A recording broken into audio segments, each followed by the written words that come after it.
Easy guys, Careless here, and today I want to talk about the first female Super Saiyan. And no, I'm not talking about Caulifla, I'm talking about Vidal. Yep, you heard it, of course, everyone said it, nothing new, know the score.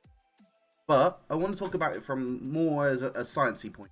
So I ain't a biologist, and last time I checked, I'm not a woman, but I do have some basic understanding of kind of how it works. So I did some research because I was really curious about the whole idea that like everyone's like Vidal wasn't a Super Saiyan, Vidal wasn't a Super Saiyan. Well, I think that's not entirely true, and I'm going to go from the point of view of the two-pronged approach. First of all, what does it take to be a Super Saiyan, right? Well, the two things that you need is Saiyan blood and generally an intense emotion, right? So like in the case of Goku, you needed to friend, basically somebody usually had to die. That's generally the theme. The exception of obviously Trunks and Gohan, we found it slightly easy, and that's going to be part of the discussion as well. But let's focus on the first part. Let's focus on you need to be Saiyan, right? Well, there's no getting around the fact that Vidal isn't Saiyan. She is most definitely human, but she was pregnant at the time, and so she did have a fetus. You had little baby Pan. Well, we aren't quite aware of how far gone she was at this point. It's probably fair to say that she was at least, what, 12 to 15 weeks? She was telling people.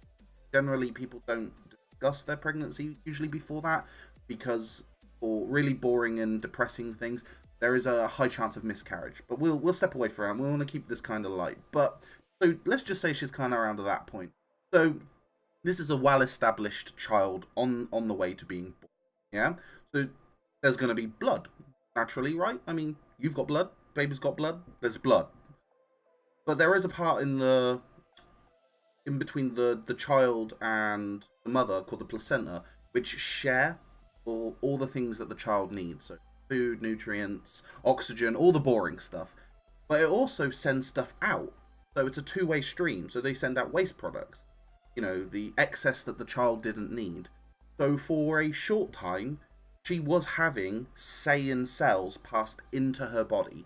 Not necessarily full blood, but some, right? So that means she had some Saiyan in her own system, for the full duration of her pregnancy. She had it. Now, we've seen in other stuff that you don't, like, especially the end of Z, that you do not need a huge amount of Saiyan blood to go Super Saiyan. So Goku Jr. and Vegeta Jr. were like, what, 1/18th? No, sorry, 1/16th and 1/32th, right? 32nd? I don't know. You know what I mean. Point being, incredibly small amount of Saiyan blood was all it took, right? So from that point of view, we've ticked that one. That's a nice straightforward tick. Got Saiyan blood, we're good. Now the second thing. So obviously you need an emotional reaction. So for Goku, Vegeta, and Trunks, or at least future Trunks, this was a really huge emotional reaction, usually at the cost of losing somebody or the loss of pride, something that really they held on to with dear life. And that final reaction was all it took. Obviously, in the reaction from Kid Trunks and Kid Goten, that wasn't as necessary. So you didn't need it as much. Now, we didn't see how Vegeta Jr. and Goku Jr. did it, but if we can follow the premise that the less blood you have, the more human you are, the easier the transformation is, because obviously humans are highly emotional, whereas pure-blooded Saiyans are less so. It's a fair assumption to say that the Super Saiyan transformation probably gets easier over time, providing you're aware of it, that you actually have access to it. So with those two picked, it's fair to say that Vidal was Super Saiyan in that reaction. I mean, the reason why I say that is it was emotional, right? She was aware that if she didn't help create a Super Saiyan god, Beerus was going to kill everything. He was going to destroy the world. No home, no family, nothing. It was the same. It was the same example that Cell gave to Gohan. when he went Super Saiyan 2. So we've ticked the Saiyan, we've ticked the emotional sort of upheaval. GG, right? Now this is where I'll backpedal a little bit.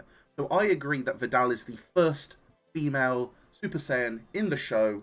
I'll argue it till I'm blue in the face. Until Akira Toriyama comes out and tells me otherwise, or there is some law that states that that wasn't the case, I really believe that's exactly what happened. But I will give you this. Caulifla is likely to be, until we know otherwise, the first full-blooded female Super Saiyan. Now, of course, I'm interested to know what you think. I mean, like I said, I'm no biologist. I'm just giving my opinion based on what I've seen. Of course, a lot of people are talking about the first female Super Saiyan right now, which is why I felt like this was a good time to discuss this. Please leave your comments down below, and if you enjoyed the video, leave a like, and if you didn't, leave a dislike. I'm curious to know where you stand on this. And until next time, I'll catch you later. Peace.